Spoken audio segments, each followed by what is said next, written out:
Hello everyone, thanks for joining me today. My name is Yvonne Heath with Love Your Life to Death, and I'm so happy to have in the studio Stu McKinnon, who is a paramedic, and Wayne Ross, a retired police officer.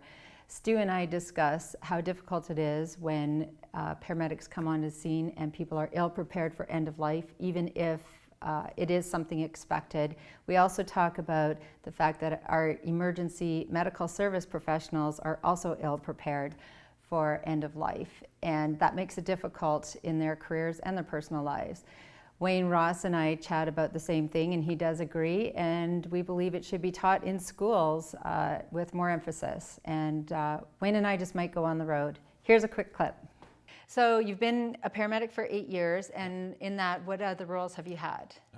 Aside from being a paramedic working regular duties on the road, I've also been the PR coordinator for 6 years, so doing speaking events in the community, trying to teach people about what it's like to be a paramedic and teaching people how to react to emergencies, including death and dying. I've also been the senior operations paramedic, so an acting superintendent looking after the paramedics and taking care of their day-to-day needs, and the lead on the CISM team, which is the Critical Incident Stress Management team, which looks after our paramedics and peers when a critical incident happens, such as a death of a colleague or coworker, which we've seen in the emergency responder field quite frequently over the last few years due to the stress of the job and dealing with other people's grief. Right, those sound like very difficult roles, and so did you have extra preparation for those roles, or teaching, or? A lot of it was learning as I went, because some of these roles don't have any training. When you come out of paramedic school, you're trained to respond to emergencies, and emergencies only. You're not trained on how to deal with the families that you deal with. You're not trained on how to deal with your peers when they have a bad day. Those are things you have to learn as you go. It seems like those things are changing now, and maybe those will become part of the curriculum, but when I started 8 years ago, it was all learning as I went. So that's interesting, because 8 years isn't a long time, so you do feel that that is changing? Yeah, especially in the last few years. Okay.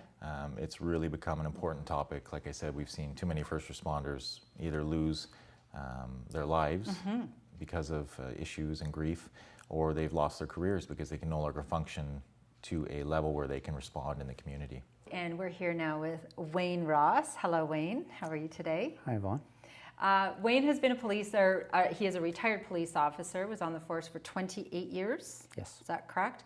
And 9 years as a detective in organized crime, or like, as he likes to call it, disorganized crime, and has been first responder in many suicides, homicides, sudden infant death syndrome, so has certainly been faced with death many times in his career, and so we're here to talk about that, so welcome. Thank you. Glad to be here. Yes, and so before the break, I said that I had looked at how many deaths there were in 1 year in Ontario from 2013 to 2014, and the number was 96,865, or, well, that was the number.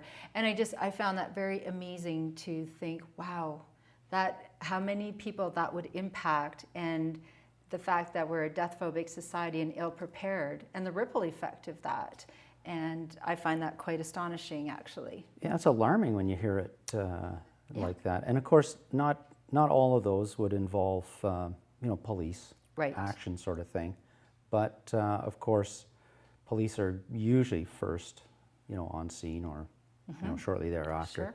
So it is a fact of life. And then I think too, you're balancing our first mandate, or whatever we're to do with enforcement and investigation. So the other side of the coin probably doesn't get addressed.